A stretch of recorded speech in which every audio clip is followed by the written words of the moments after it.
Uh-oh, realtors, have you ever had your lender tell you your client is eligible for a loan, but it's having to be a manual underwrite? Do you know what a manual underwrite is? Typically, when we get a mortgage application, we're inputting all their financials, all their information, and we're running through a desktop underwriting system to determine if they are pre-approved or not. But in some cases, you're actually having to do what's called a manual underwrite, where an actual physical underwriter reviews their files, their financials, and digs in a little deeper on what's causing that file to not be a solid approval.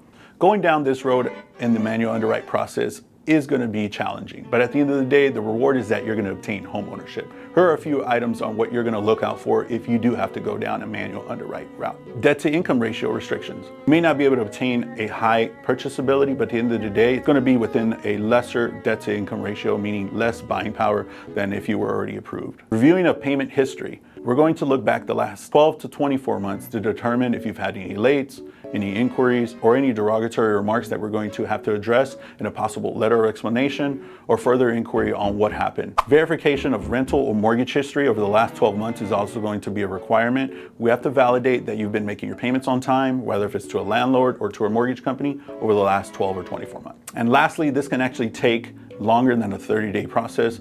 So realtors, please be on the lookout that it could take 30, 45, in some cases 60 days if we're constantly going back and forth with an underwriter on a few items that determine credit worthiness or financial worthiness of a home loan.